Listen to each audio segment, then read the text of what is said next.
नमस्ते, सत श्री अकाल। मेरा नाम है राज। बात करते हैं शिलचर टेक्नोलॉजीज़ कंपनी के बारे में। अब कंपनी के बारे में बात करने से पहले थोड़ा-सा सेक्टर को समझ लें ताकि हमें पूरी कहानी समझ आ जाए कि कंपनी कहाँ पे स्टैंड कर रही है और आज की डेट में हमें करना क्या चाहिए। पहले सेक्टर को समझते हैं।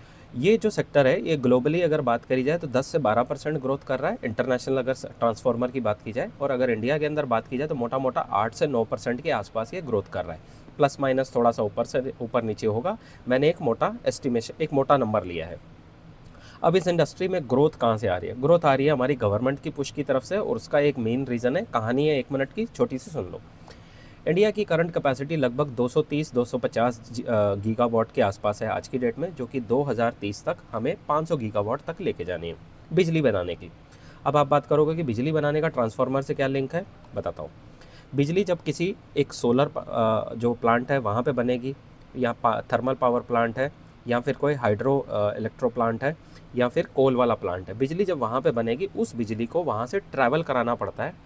और उसको ट्रैवल कराने के लिए एक हाई वोल्टेज की ज़रूरत पड़ती है। जब बिजली बनती है फिर उसको हाई वोल्टेज पे स्टेप अप करा जाता है, फिर उसको ट्रैवल कराया जाता है वहाँ से हज़ारों किलोमीटर दूर आपके घर के आसपास लाके, फिर उसको स्टेप डाउन कराया जाता है। तो ये सारा काम ट्रांसफार्मर की हेल्प से होता है। आपके घर के आसपास आपने देखा होगा एक ट्रांसफार्मर लगा रहता है, जो कि पहले हमारे बचपन में हमने देखा था, जब सड़ जाता था, फूक जाता था, तो वो फिर बिजली कई दिनों तक आती नहीं थी। हाँ, वही ट्रांसफार्मर। तो इसका काम होता है बिजली की करंट को अप करना और डाउन करना, और अगर फ्लक्चुएशन हो रही है तो उसको कंट्रोल भी करके रखना। तो ये मोटा मोटा काम है। तो गवर्नमेंट बिजली इतनी ज़्यादा बना रही है, उसको आपके घरों तक पहुंचाने के लिए और बाद में इस्तेमाल करने के लायक उसके करंट को बदलने के लिए ट्रांसफार्मर की ज़रूरत है। ठीक है, तो 250 गीगावाट से हम 500 गीगावाट की तरफ को जा रहे हैं। अब जो ये सेक्टर है 8 से 9% बड़े आराम से ग्रोथ कर रहा है। इंडस्ट्री के अंदर ग्रोथ है और गवर्नमेंट की तरफ से भी सपोर्ट आ रहा है। अब ट्रांसफार्मर को बनाने के लिए आपको एक इसके अंदर एक स्टील लगता है, और उस स्टील को कुछ बोलते हैं, मैं नाम लिख के लाया हूँ, पहले मैं आपको वो बता देता हूँ। उस स्टील को CRGO स्टील बोलते हैं, जो कि सबसे महंगा पार्ट होता है ट्रांसफार्मर बनाने का, और गवर्नमेंट हमारी चाहती है इस पार्ट को डोमेस्टिकली इंडिया के अंदर बनाया जाए, और जो कंपनी बनाएंगी उससे आपका ट्रांसफार्मर बनाने की जो कॉस्ट है वो कम हो जाएगी और सप्लाई चेन पे आपकी जो पकड़ है वो ज़्यादा अच्छी हो जाएगी। तो ये हो गया पूरा इकोसिस्टम। डिमांड क्यों आ रही है, उसकी डिमांड आने की वजह क्या है? गवर्नमेंट की सपोर्ट है, और ये जो हमारी कंपनी है शिलचर, ये 30 से 40% ग्रोथ करती है। अब चलते हैं कंपनी के बिजनेस मॉडल के ऊपर बात करते हैं। कंपनी करती क्या है? कंपनी ट्रांसफार्मर बनाने का काम करती है। अब ये कंपनी अलग अलग तरीके का ट्रांसफार्मर बनाती है। पावर ट्रांसफार्मर, जो कि आपका घर के आसपास लगा होता है, आपने देखा होगा। फिर आता है आपका डिस्ट्रीब्यूशन ट्रांसफार्मर। फिर आता है आपका इन्वर्टर ड्यूटी ट्रांसफार्मर, जो कि आपका सोलर जो प्लांट होते हैं वहाँ पे इस्तेमाल होता है। फिर जनरेटर ट्रांसफार्मर, जो कि विंड से इस्तेमाल होने वाली जो बिजली बनती है वहाँ पे इस्तेमाल होता है। फिर आता है आपका हाइड्रो ट्रांसफार्मर, जो कि पानी से बनने वाली बिजली के वहाँ पे ट्रांसफार्मर लगा रहता है। और लास्ट में फर्नेस ट्रांसफार्मर, ये आपका बेसिकली ज़्यादातर इस्तेमाल होता है जो रिसाइकलिंग वाली कंपनी रहती है, जहाँ पे भट्टी रहती है, जहाँ लोहा स्टील को पिघलाया जाता है और बहुत ज़्यादा हैवी टेम्परेचर को मेंटेन करने की ज़रूरत पड़ती है, और यहाँ पे बहुत ज़्यादा इलेक्ट्रिसिटी भी खपत होती है, लोड बहुत ज़्यादा रहता है, तो यहाँ पे ये लगाया जाता है। अब ट्रांसफार्मर के अंदर भी ना दो कैटेगरी है। एक जनरल कैटेगरी, जो हैवी लोड वाले जो ट्रांसफार्मर है उनकी ग्रोथ कुछ 12-14% के आसपास है, और जो हमारे रेगुलर ट्रांसफार्मर है, ठीक है, उसकी ग्रोथ है, इसको ये रेगुलर नहीं बोलते हैं, इसको बोलते हैं स्मार्ट मीटर, स्मार्ट ट्रांसफार्मर, उसकी ग्रोथ कुछ 14-15% के आसपास है। और जो आपका लार्ज ट्रांसफार्मर है, हैवी ट्रांसफार्मर, वो 9-10% के आसपास ग्रोथ करते हैं। ये एक मोटा मोटी नंबर ले लो। नंबर ऊपर नीचे हो सकते हैं, हाथ जोड़ के माफ़ी, आपको पता है गलती हो जाती है। तो स्मार्ट मीटर, जो स्मार्ट वाले ट्रांसफार्मर, वो होता क्या है? आपके ट्रांसफार्मर में बिजली आती है, और बिजली आने के बाद पुराने ज़माने में क्या होता था, उसके ऊपर लोड पड़ता था। जब लोड पड़ता था तो उसका ऑयल गर्म होता है, ऑयल गर्म होने के बाद एक पीरियड के बाद लोड बढ़ता जाएगा और बाद में आग लग जाएगी। स्मार्ट ट्रांसफार्मर क्या करते हैं? उसके अंदर लगे हैं सेंसर, और उसके अंदर जैसे ही सेंसर वो कैच करते हैं कि भाई लोड ज़्यादा बढ़ रहा है बिजली का, तो वो एक सिग्नल देते हैं ग्रिड को। तो ग्रिड क्या करता है कि जब यहाँ पे इतना ज़्यादा लोड बढ़ रहा है तो ग्रिड उस बिजली को डाइवर्ट कर देता है वाया दूसरे ट्रांसफार्मर, या फिर उस लोड को ट्रांसफ़र कर देता है दूसरे ग्रिड के ऊपर। तो जिससे इस ट्रांसफार्मर के ऊपर पड़ने वाला जो लोड है कम हो जाता है, ये ट्रांसफार्मर फूकता नहीं है, और ये आपकी लाइट जो जो शटडाउन हो जाती थी, बंद हो जाती थी, वो नहीं होता। तो इस तरीके से ये सारा अपना काम कर लेते हैं। ठीक है जी, ये तो हो गया हमारा ट्रांसफार्मर के बारे में, सेक्टर के बारे में, कंपनी के बारे में। अब इनके जो बने हुए ट्रांसफार्मर है, इस्तेमाल कौन करता है? इनके बने हुए ट्रांसफार्मर आपका power distribution, solar energy, wind energy, hydro energy, cement के पावर प्लांट, शुगर वाले कंपनी होगी, private sector, oil and gas वाली कंपनी और स्टील बनाने वाली जो कंपनी है, रिसाइकलिंग वाली कंपनी है, सारी कंपनी इनका मिलके इस्तेमाल करती हैं। ठीक है जी। अब इनके ट्रांसफार्मर आपको पता है B2B बिजनेस मॉडल है और B2G है, तो मोटा मोटी आपको पता हो गया कि इनके हमेशा जो बैलेंस शीट है उस पर प्रेशर रहेगा। अब जो मोटा रेवेन्यू इनको आता है वो आता है इनका सोलर से और विंड से, कि जो ट्रांसफार्मर बनाते हैं, जो स्पेशल ड्यूटी ट्रांसफार्मर है वहाँ से इनको आता है। और इनका अगर बताया जाए तो ऑफिशियल गाइडेंस है लगभग 800 से 850 करोड़ ये रेवेन्यू करेंगे। अगर इनका करंट रन रेट देख लिया जाए तो इन्होंने लगभग 650 करोड़ के आसपास करा है, यहाँ से 850 से 900 करोड़ करेंगे, तो लगभग 30 से 40% इनकी सेल्स ग्रोथ बन जाती है। अब ये क्लैरिटी है अगले 2 साल के लिए। अब प्रॉब्लम कहाँ से शुरू हो रही है? प्रॉब्लम हो रही है जो यूएस ने ब्लॉकेड लगा रखा है यूएस से और ईरान के साथ, उसकी वजह से इनकी ट्रांसफार्मर की जो एक्सपोर्ट है जो मिडल ईस्ट में जाता है वो भी, और प्लस जो सैंक्शंस लगे हुए हैं इंडिया के ऊपर, आपको पता होगा कि कुछ वो टैरिफ वैरिफ का नाम लेके चिपका रखे, तो उसकी वजह से बहुत सारे जो कस्टमर हैं ऑर्डर बुक है यूएस से नहीं आ रही है। एक्सपोर्ट जो अरब मिडल ईस्ट में करना था वो अभी सस्पेंड नहीं करें, लेकिन वो डिले हो रहे हैं। तो ये 2 रीज़न है जिस वजह से ये स्टॉक नहीं चल रहा है।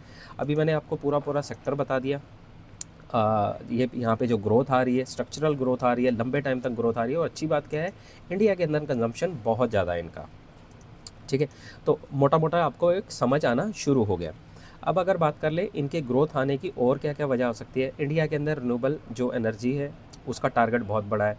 फिर हमारे जो गवर्नमेंट की सपोर्ट है, पॉलिसीज़ हैं, उसमें आपके स्टील जो अंदर जो लगता है ट्रांसफार्मर के बनाने की स्टील, उसको बनाने के लिए PLI स्कीम है।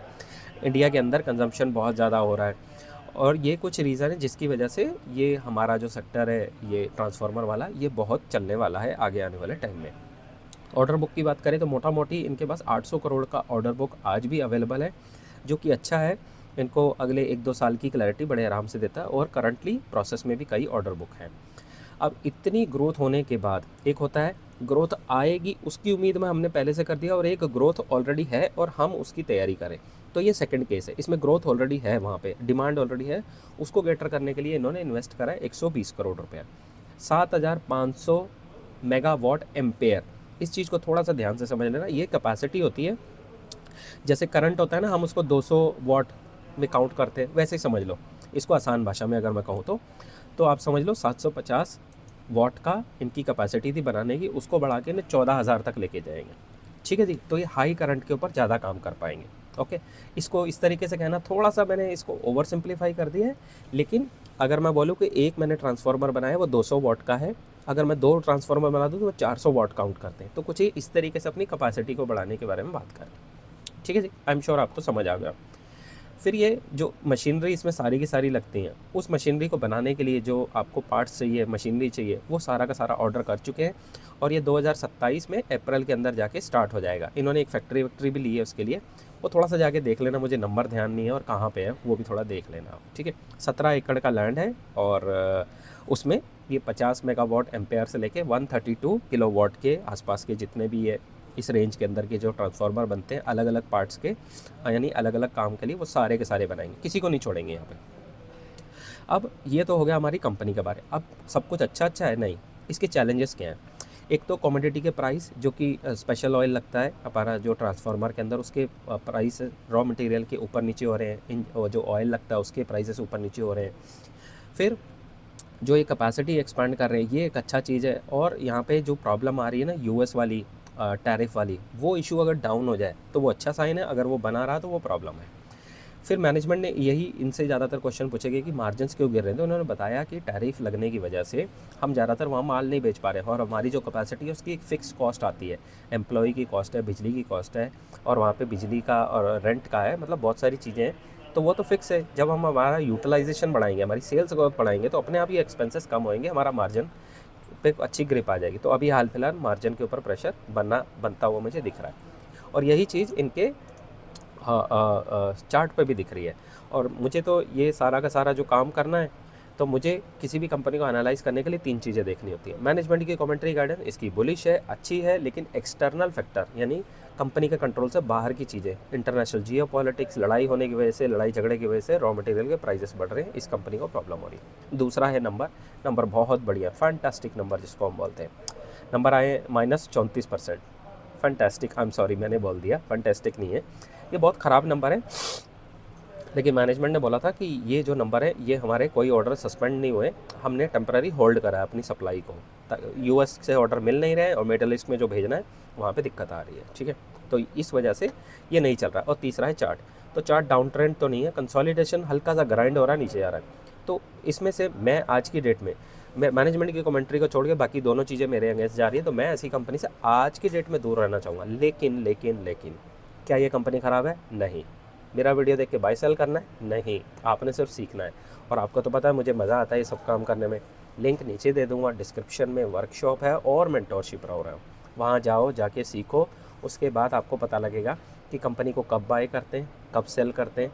मान लीजिए इसी कंपनी को कब बाय करना चाहिए, सही टाइम कब है, कब सेल करना चाहिए, वो बताता हूँ, वहाँ सिखाता हूँ लाइव एग्जांपल लेके अपने पोर्टफोलियो से।